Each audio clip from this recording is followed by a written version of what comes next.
A new expansion means a ton of new mounts for you to go and collect and obtain, and the war within is going to be no different. So in this video, I'm going to be running through all the known mounts that have been found within the war within beta and how to obtain them. We'll start this video off by going from zone to zone and covering each mount that can be found within that zone. The first zone up is going to be the Isle of Dawn, and the first mount up within that zone is going to be the Soaring Meaderbee. And this one's quite straightforward. There's going to be an area off to the right hand side of the map called the Cindermead Brewery, and there's going to be a ton of elites in this area. There's going to be these kind of like Cindermead elementals, and there's going to be a ton of bees as well. And killing both of these mob types will have a chance of dropping this sizzling cinder pollen. You need to collect 900 of this pollen. We can then hand it into the NPC found over here. You'll buy the mount, and then that's it. You've obtained the mount. Now these are going to be quite difficult to solo, but there are other reasons to be farming these mobs anyway, so I assume there's going to be a ton of groups going, 2x4s, all that stuff, so getting your 900 shouldn't be too bad. And while you're culling down the bees, or just questing in general within the Isle of Dawn, you'll have a chance of coming across a crackling shard. And we need 10 crackling shards for the next mount we're going to talk about, which is Alunira. So the way this mount is going to work is killing any mob found within the Isle of Dawn will have a chance of dropping a crackling shard, although these are going to be very, very rare, on around a 0.05% drop chance, so you're going to be killing mobs for quite a while to get enough of these shards to be able to get the mount. Once again though, this will be sped up by people finding grind spots, 2x4s, that kind of stuff, which will allow you to kill mobs more efficiently, but even then it is still going to take a while. Now these shards cannot be sold or traded.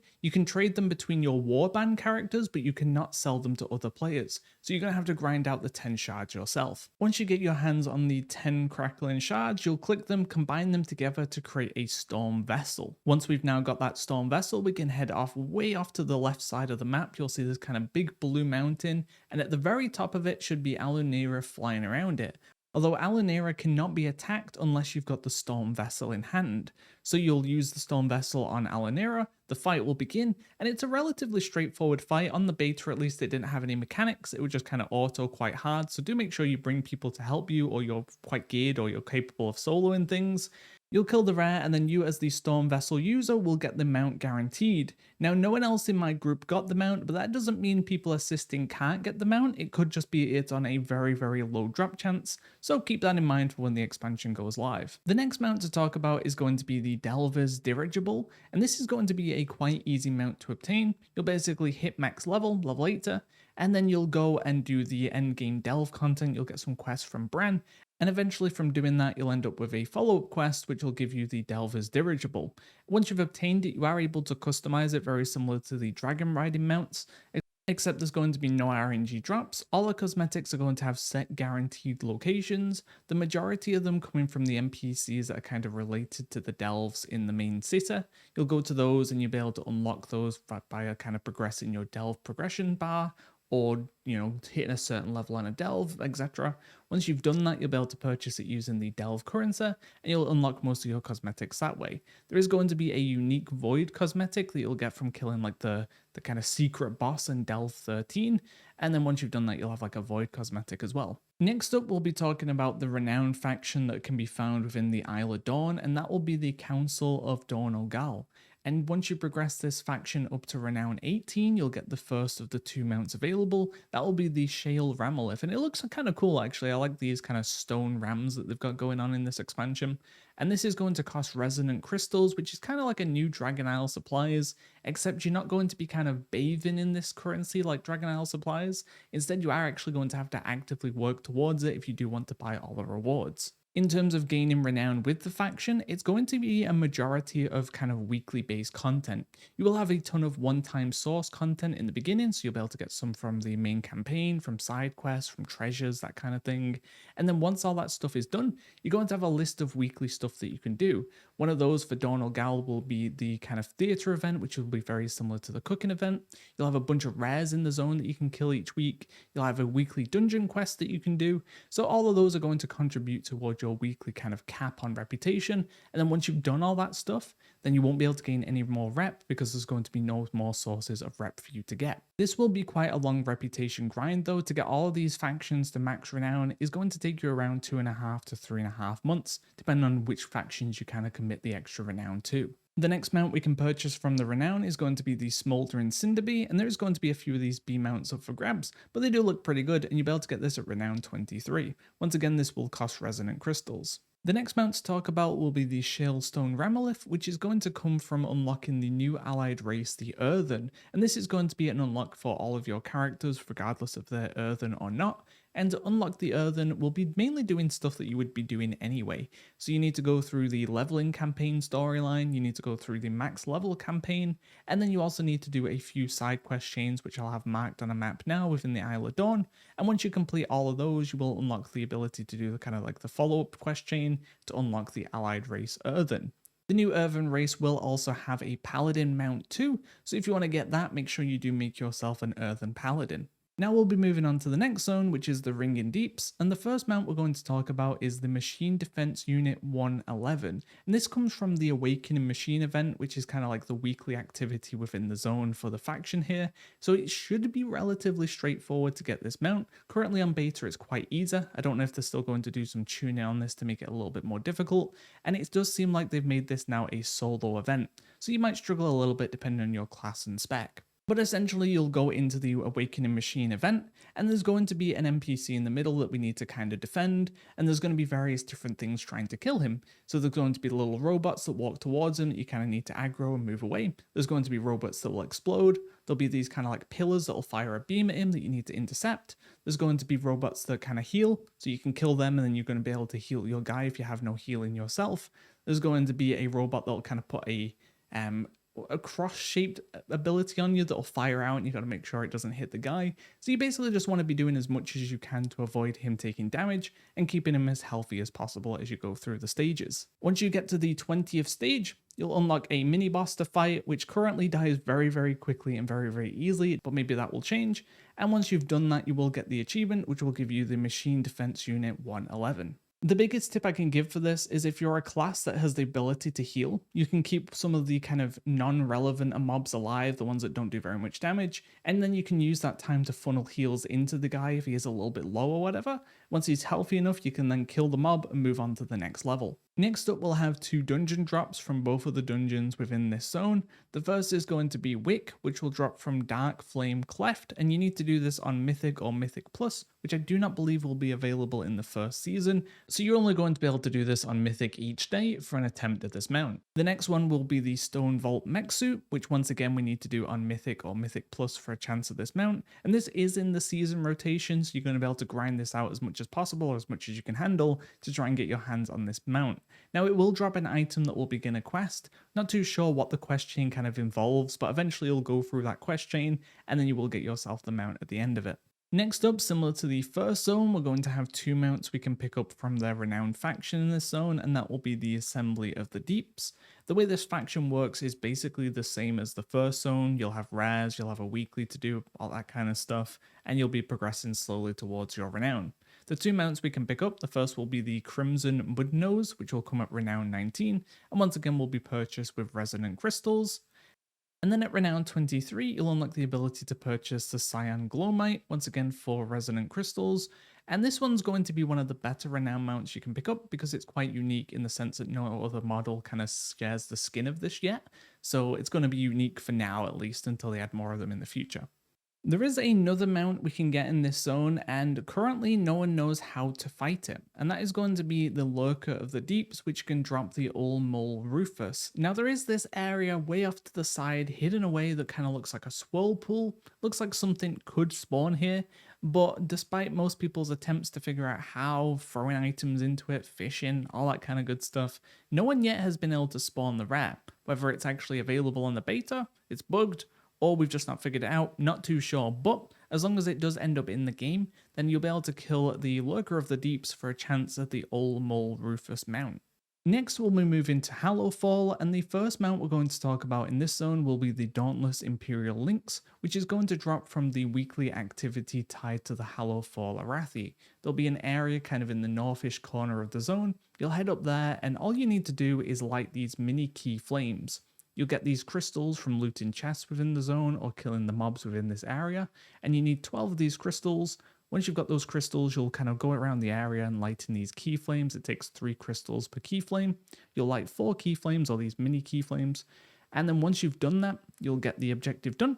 This is once per week per character. You'll get a box, you'll open the box, and inside that box will be some loot and also a chance at the mount.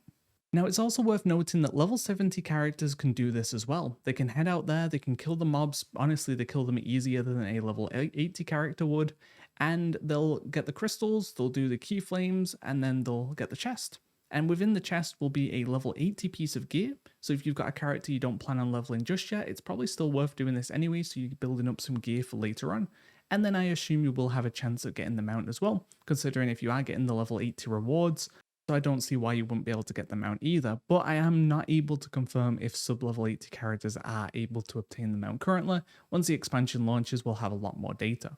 Next up, we'll be talking about Beledar's Spawn, which is going to drop the Beledar's Spawn mount. And this rare is a little unique. It's actually kind of nice in a lot of ways in terms of how you'll get it. Basically, how it'll work is every 3 hours, the zone will change from kind of like the day cycle to the crystal going purple, and it'll be like the shadow cycle. And during this cycle, the Beledar spawn will spawn, and it'll be up until it's killed during this cycle, and then it won't spawn again until the next darkness cycle 3 hours later. So you always know when it's going to spawn. There's no guessing. There's no like, oh, was it killed 10 minutes ago? Is it going to spawn in 30 minutes? Who knows? You know exactly when it's going to spawn, so you can be ready to get your daily kill. Now, the tricky part is, though, it is going to spawn in a ton of different locations around the zone, and originally it was very, very easy to solo. Thankfully, though, in the more recent builds, they've buffed it, it hurts a lot more, and it has a lot more health, which means more people are now going to need assistance killing it, and even if they don't call out for assistance, you have a lot more time to kind of hunt down where it is and get your tag for the day. This is a daily lockout rare, but you can kill it on your different characters, so you can have multiple attempts per character. And there's also going to be an interesting item that you can unlock at Renown 23 with the faction as well in this zone, and that is going to be an item that will show you exactly where the rare spawns. So once you get this item, you'll be able to just see it on the map, you'll head over there and you'll be able to get your kill each day. However, because of how far down in the Renown track it is, you're probably going to have the mount drop before you get this item, but if you do end up being very unlucky, at least you know once you get the item it will make life a little bit easier for you. Either way though, keep killing this rare every day until you do get your drop. Next up, we'll be talking about the Zone faction, which will be the Hallowfall Arathi, and they're going to work similar to the previous 2 factions. We've already talked about their weekly event that you'll be doing for Reputation. There is a little bit more on top of that, where once you've done those mini keyflames, little like side quests will pop up for you to do, and you'll get some reputation from those as well. But outside of that, the rep will work very similar to the rest of the factions. Once you get yourself to Renown 21, you'll be able to purchase the Vermillion Imperial Lynx, and that is going to cost Resonant Crystals as well. And then at Renown 23, you'll be able to pick up the Shackled Shadow, which is going to look very similar to Beledar's Spawn, just a slightly different colour variation, and both of the mounts are quite late in the track, so you're going to be waiting a while to be able to pick these 2 up. The final mount in this zone to talk about will be Kah Legend of the Deep, which is going to come from the Derby Dash achievement. Now, this is related to the event that happens within the Hallowfall zone. It's going to be a fishing event that happens every Saturday, and the nice part about this event is it's not time limited. It will happen throughout the entirety of Saturday, so you don't need to make sure you get here at a very specific time. You just need to log on at some point during the Saturday to take part. And the way this is going to work, or at least it's worded to work, it's quite kind of buggy at the moment, and we'll talk more about that in a moment, but the way it works is you'll pick up a quest, you'll get a buff for an hour, and you have to fish up 3 trophy fish around Kazalgar. Once you've done that as well, you'll then need to fish up every single fish that can be found within Kazalgar. So there's going to be different zones you'll need to go to, different pool types, you'll be having to kind of compete for some pools as well. So this is something I'd probably try and get out of the way early on, and maybe in war mode as well, just so you can get all your fish as competitive free as possible and get them all done within the time limit. But there are a few problems with doing this achievement currently. First of all, the achievement doesn't reset week to week, so I'm not too sure if they intend for you to be able to just kind of fish up the various fish across the Kazalgar whenever you want, or if that's a bug and it's intended to reset every time you pick up the quest. Additionally, the fish, some of them just aren't able to be fished up at all. They don't work properly. The sources for the fish is broken. So you're just not able to complete the achievement. Also a bit worrying considering we're about 2 weeks to launch when I was last testing it. So there are a few issues with this achievement and getting it done. Not too sure if they are going to fix it in time for launch, we'll see. But essentially that should be the kind of core of the achievement, is to go on a Saturday, pick up the quest, get the buff, and fish up all the fish. If you're able to fish up the rest of the fish outside of the achievement, makes it even easier, then all you'll need to do is focus on the trophy fish during the buff, and then fish all the rest of the ones up outside of the buff. There is another thing I wanted to mention as well, is that the event doesn't actually show up in your fishing journal until you're around 175 fishing skill in Kazalgar fishing, although you can currently go and do the event at level 1 fishing, so I'm not too sure what they intend there, or if it's just a weird thing that they've kind of not patched out yet, I don't know. Either way, it's something else to keep in mind. But regardless, do the event, fish up the fish, and you should get yourself the mount. The final zone we'll move on to before we talk about the miscellaneous mounts will be Azj-Kahet, and the first one here will be the Siesbarg mount. And this one's going to be quite a grind. What you'll need to do to get this started is get your hands on a vial of Takah-Katath's blood, which is going to drop from the rare Takah-Katath, which is going to either be on a guaranteed drop chance or very, very high, because most people who have killed this have got the vial on their first kill. The rare itself does seem to have quite a long respawn. It'll spawn on this platform here, but before it is kind of able to be fought, it will say the shadow of a hungering beast moves over the sitter, and it'll spawn and it'll kind of fly across the city of threads. It'll end up on this platform, it'll land, and then you'll be able to fight it. So this does give people who are in the area a little bit of time to get over for their kill. Once you get the blood and hand it in, you'll then be on 3 quests worth of mob grinding essentially. The first quest I just did in the dungeon, the Arakara dungeon. I did it with followers and was just grinding those, no problem. Or alternatively, we can head over to the Isle of Dawn, and there's going to be Nerubian mobs there that we can grind, and we can also be double dipping for the Crackling Shard. The next quest is for the Nerubian Venom, and I did the mobs within the Isle of Dawn once again here, but there's probably going to be a group farming spot that's quite efficient within Azj-Kahet somewhere. And then the final quest is for Nerubian Blood, and this one's quite a lot more difficult because it's from only Ascended Nerubians, and the only place I found that was decent was in the center of the City of Threads in kind of like the lower section. There's going to be a few packs of these Ascended that we can fight there. Now, if you're able to do this quest in a raid, it's going to make things a lot easier for you because you can just kind of casually get it done. Otherwise, it is going to take a bit of grinding to get this finished. But regardless, once you get through the 3 stages of mob grinding, you'll have a couple of RP quests to go through, and then you'll get yourself the mount. Next up, we have a big old chunk of mounts that are going to come from the renowned factions within Azj-Kahet, and this one's going to be a little bit different from the rest, but ultimately works the same. So you're going to have the Severed Threads, which will be the main faction, and then underneath the Severed Threads will be 3 sub-factions, and any rep you get towards a sub-faction will contribute to the overall main Severed Threads faction. Now this is going to be kind of similar to the Rathian and Sibelian stuff, where you kind of just pick someone to champion for the week, you'll gain reputation towards them, and that'll progress their individual reputation, but it doesn't matter which one you pick because you're going to be able to progress them all in the end anyway. So the first mount we can get from this will be the Ferocious Jawcrawler, and this is going to come from Renown 22 with the Severed Threads. And then at Renown 23, we'll be able to pick up the Aquamarine Swarmite. But additionally, those 3 sub-factions I was talking about before will have their own mounts tied to them as well. Once you get them to rank 8 out of 9, you will unlock the ability to purchase their kind of specific mount, but you'll be able to get them all in the long run anyway. So I wouldn't really focus too much on one of them, because if you cap out one of them before the rest, you're just going to be kind of wasting the splash experience or the splash reputation you get throughout your weekly activities. So I'd probably push one to like 6 or 7, and then bring the other ones up, and then by the time you're done with the other ones, that one should be kind of around the 8-9 rank anyway. In terms of the mounts they give, we'll be able to get the Heritage Undercrawler, the Royal Undercrawler, and also the Widow's Undercrawler. So these are going to be these like weird spider things. Next up will be the mounts we can get from the raid Nerub Palace, which will be the first raid of the expansion, which we can find in Azj-Kahet.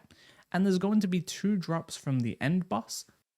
The first of those will be the Sureki Skyrazor, which can drop from any difficulty, so even including LFR. So if you're able to kill the last boss on LFR, Normal, Heroic, and Mythic, you'll have a chance of getting that mount. And then the other one, the Ascendant Skyrazor, is going to be limited to Mythic only. So you're only going to be able to have a chance of that if you're able to kill the boss on Mythic. And normally, Mythic raid bosses drop the mount on a 100% drop chance while the content is relevant. Additionally, there will be a Glory of the Nerub Raider achievement, which will take you through the raid, killing various bosses in specific ways, and once you've done all of that, you will get the Shadowed Swarmite. And now finally we'll move on to the miscellaneous mounts that come from kind of not within zones in particular. They come from various different sources. The first ones we'll talk about are the PvP mounts. So for Gladiator PvP players, you'll be able to get the Forged Gladiators Felbat, which I've heard there's been quite a lot of pushback against because they don't feel like it's a very kind of fitting or rewarding mount to get for the season reward. I feel like that's kind of a fair opinion to have. And then there's also going to be the Vicious SKyflayer, which will be the kind of saddle mount of the season, which you can get from doing like threes, solo shuffle, that kind of stuff. Next up will be the M+ players who are able to get Keystone Master, and that will be the Diamond Mechsuit. Now it is another robot Mechsuit mount. It looks cool enough, although my concern would be if they just keep recoloring this for each season. If we get something a bit more unique in each of the various seasons, then I'll be happy. But if we get various different mech suits, then maybe not as happy. Either way though, this is the M+ mount. Next up will be a new World PvP mount, so they're bringing back the World PvP achievements and tying a mount to it again as well, and that will be the Raging Cinderbee, and that will have you going through the various zones, getting honorable kills, doing all that kind of good stuff that you're familiar with from previous expansions that had this kind of content.